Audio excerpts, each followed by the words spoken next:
এখানে bar council এই পরীক্ষা থেকে 1 টাকাও ইনকাম করে না। আমাকে তো অনেকে সোশ্যাল মিডিয়াতে ধুয়ে শেষ করে ফেলছে।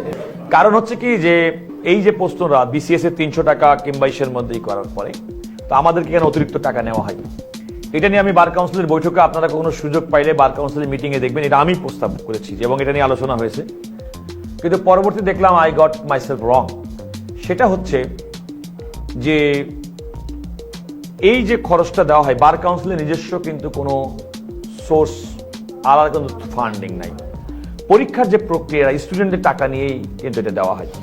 আপনি যেটা বলছেন বিসিএস এর ওদের কাজই তো পরীক্ষা নেওয়া, ওদের কাজই কিন্তু সিস্টেম, মানে রাষ্ট্র ওদেরকে পয়সা দেয় এই ফ্যাসিলিটি করা, সুতরাং 300 টাকা দিয়ে পরীক্ষা দিচ্ছে।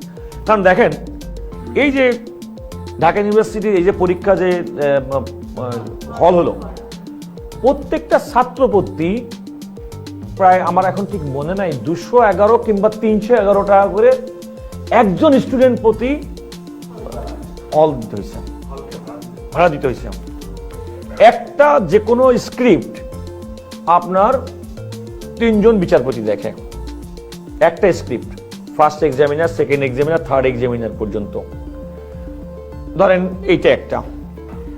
এখনকার বার কাউন্সিলের পরীক্ষাটা গ্রহণ করে জুডিশিয়াল সার্ভিস কমিশন, তারা এই ফ্যাসিলিটিগুলো দেয়। আপনি খেয়াল করে দেখেন, আমি হিসেব করে দেখলাম যে আমাদের যে টোটাল যে পয়সাটা বার কাউন্সিল থেকে নেওয়া হয়, 1, 2 নম্বর যারা রিঅ্যাপিয়ার করে তাদের জন্য মানে এই কম। ওটা আমরা বার কাউন্সিলে আমি যখন এটা বললাম তখন ওরা বললো যে যেহেতু আমাদের নিজস্ব কোনো ফান্ড নেই এবং স্টুডেন্টদের টাকা দিয়ে আলটিমেটলি পরীক্ষা নেওয়া হয়, সে কারণে আসলে কমানোর সময় এখানে বার কাউন্সিল এই পরীক্ষা থেকে 1 টাকাও ইনকাম করে না। যেটা এক্সাক্ট খরচ হয় স্টুডেন্ট প্রতি ঠিক সেই পরিমাণ পয়সা এখানে নেওয়া হয়। সুতরাং আমি তখন আমাকে সবাই বললো যে আপনি যে যায় লঙ্কায় সেই হয় রাবণ। তো আমাকেও আমি সবাইকে বলেছিলাম, কারণ আমি সোশ্যাল মিডিয়াতে বলেছিলাম যে এই একটা যৌক্তিক প্রশ্ন, কিন্তু আমি জানতাম না। পরবর্তীতে আমাদের বার কাউন্সিলের কর্মকর্তা যখন আমাদেরকে ব্রিফ করলো এবং বললো স্যার খাতোয়ারি, আমি আর ডিটেলস বললাম না একটা খাতা নিতে কত যায়, বাট স্টুডেন্টরা যা পয়সা দেয় সেই পয়সাটা তাদের জন্যই ব্যয় হয়। এখানে অতিরিক্ত বার কাউন্সিল কোনো লাভ করে না, কিংবা বার কাউন্সিল নিজে অতিরিক্ত কোনো পয়সাও এর পিছনে বরাদ্দ করে না।